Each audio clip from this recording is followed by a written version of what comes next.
What's up, YouTube? Georgia Silver Hunter back, and today we'll be working on our normal weekly 2-box Brinks $half hunt. And if you've been following the price of silver lately, it has spiked. As of the filming of this video, it is up over $31.47. I'm kicking myself for not buying more silver when it was at 22. But that just means that as we hunt these half dollars, every 40% silver half dollar we can find is worth $4.65. And every 90% silver is $11.38. And that's without factoring in any premium. So I tell you what, I'm excited to get into these rolls to look for silver. As usual, we'll also be looking for those rare mint varieties like the double die obverse and the no FG reverse. So let's go ahead and get into these halves.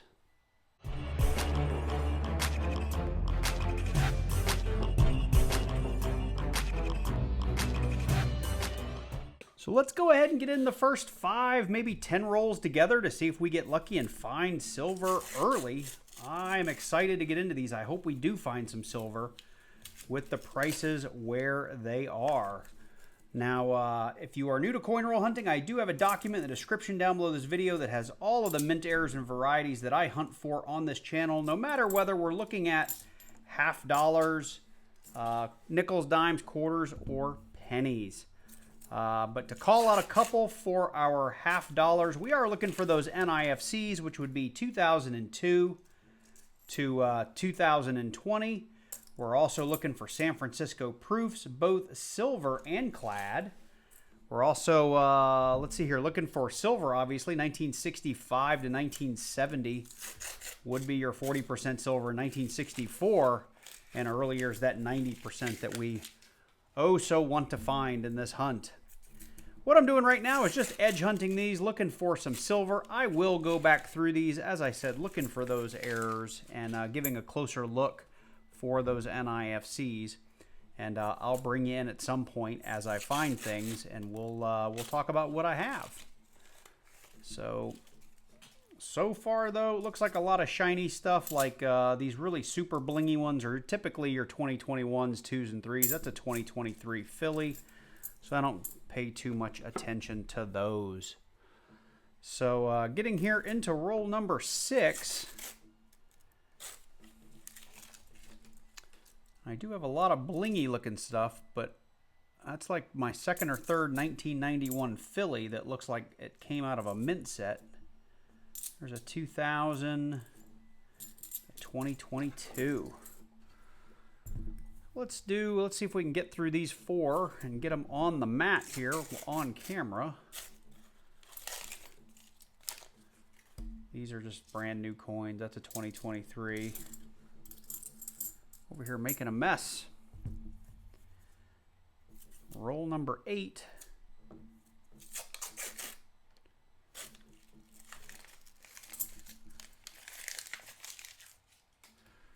Here is roll number 9.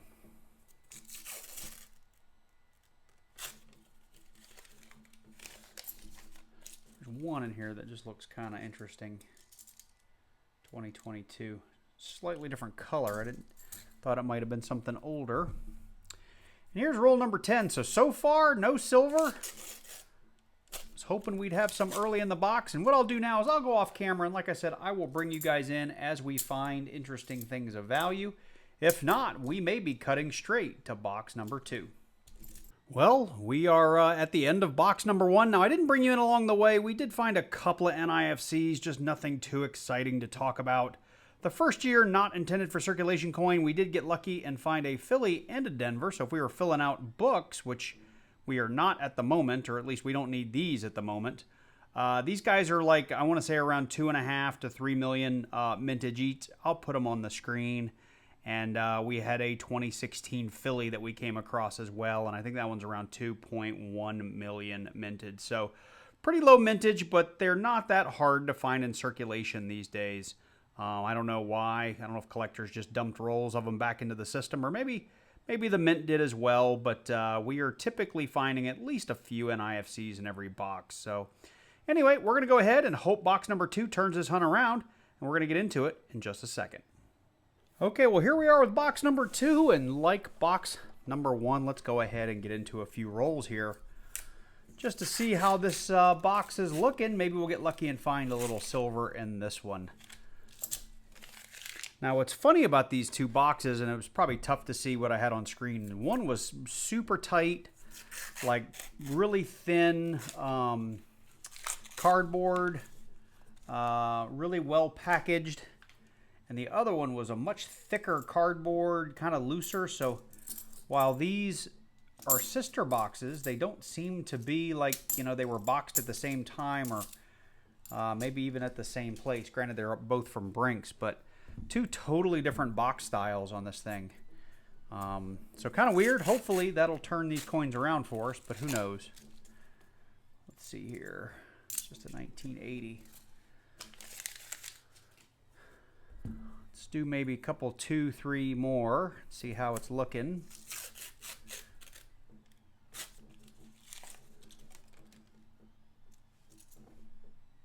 $2021. So we are going to have some newer half dollars in this one. And this box did look like the newer build on the box, or you know, like that box was manufactured more recently. 2021 and something sticky.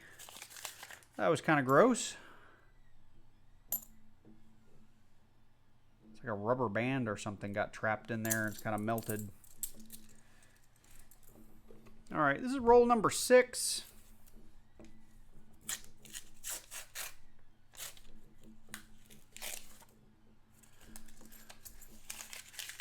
There's a 2023, so this is looking a lot like box number 1. Although box number 1 had a lot of 2022s in it as well.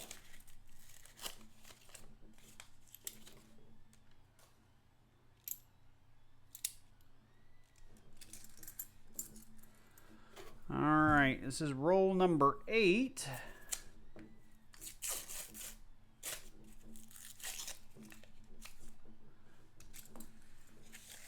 There's a 2002 right there. That just fell out. So we don't need it, but we'll put it on the board as a find.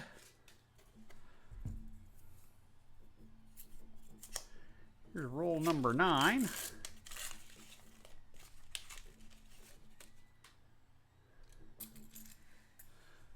And roll number 10.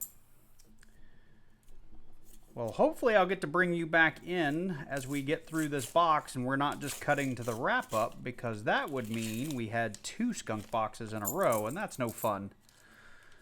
Let's cross our fingers and just hope for at least something interesting, a variety, something. Anyway, I'll go ahead and go off camera. I'll bring you in as soon as we find something.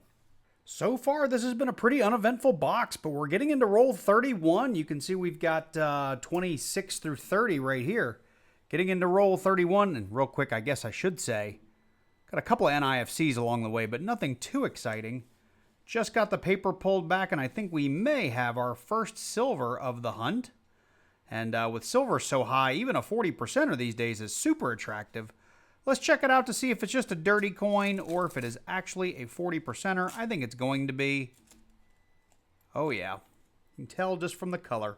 We got a 1968 Denver, so the no silver skunk this hunt. We've got 140% out of our 2 boxes so far, and almost 20 rolls to go, 19 more rolls to go. So let's hope we find a little bit more of this before we get to the end. So bringing you in here on roll number 42, and I already have the paper pulled back. And as you can see, we got something a little funky looking right here. Usually when you get these thick, wide, super shiny, super bright orange edges, usually you've got a proof on your hands. And I have cheated. You can see how much of the paper I have opened here because I just wanted to check. But we've got a gorgeous 2006 San Francisco proof. And look at this mirror finish. I mean, it's marred a little bit from some light circulation, but this is one of the nicer proofs I've probably ever found in circulation. And it is super, super nice. So we're going to put that on the board as a find right up here next to our 1968. I've got a couple other shinies in here, but let's take a look at this guy real quick. Probably nothing special. Nope. Bicentennial, 1980. Nothing in there, but let's hope we get a little bit more out of this box. It'd be nice to have a few more things to show off. So we've got the last 10 rolls completely out. I've actually gone through them. I'm going through the last roll. I'm not going to say this was roll number 50 because I kind of went back and forth cleaning them up. So I'm not sure what roll this was in, but I completely missed it. I did have a thick edge, but because it wasn't nice and orange and shiny, I just didn't see it. But we've got another proof, a 1977 San Francisco. It's clad. It's definitely seen better days. This is what a proof is supposed to look like. Deep mirror finish, nice frosted details. This is what they look like after they've been in circulation for some time. You can still see they're a little glossier, a little nicer, a little shinier, but not near as nice as they were when they came out of the pack. And just to show you guys that S, there it is, clear as day, San Francisco. All right, everybody, we've reached the end of the box. I've got everything rewrapped and almost all put away. We're missing a roll here because we did have a few finds that I've got to backfill before I can clean out that roll. But we've got, let's see here, there's 5, there's 3. We got 8 coins to talk about. I did bring you in for at least some of them. The NIFCs less so, but we did end up with a 2002 Denver, 2005, that looks like a Philly. We had a 2007 Philly, a 2012 Denver, and a 2014 Denver. So remember, NIFC, not intended for circulation. Most of these are going to be in that mintage line of around 2 million to maybe 3 million, but some can be a little bit higher, which is really, really low.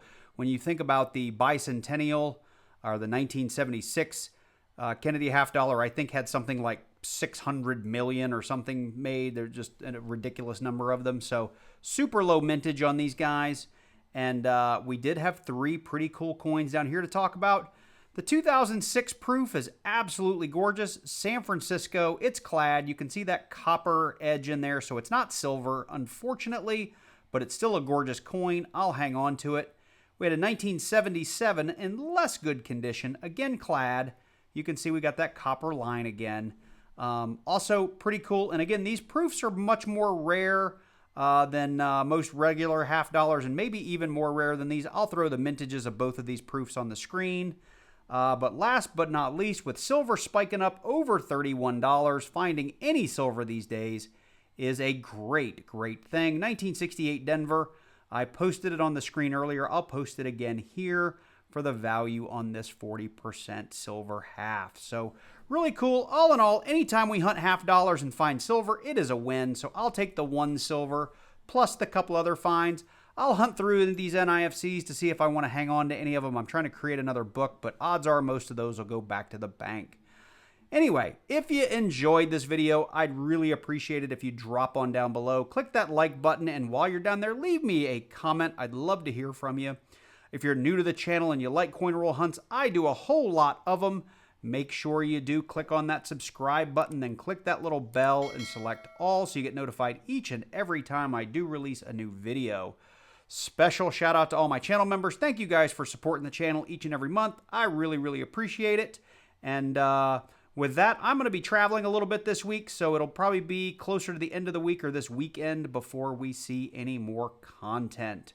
I'd also like to give a special shout out to American Eagle Hoarder. I spent a good deal this evening while I was finishing up this hunt, chatting with him about 3D printers, and I learned a whole lot. And hopefully I'll get a new 3D printer here in the next few weeks, and we'll be showing some of that cool stuff off on the channel.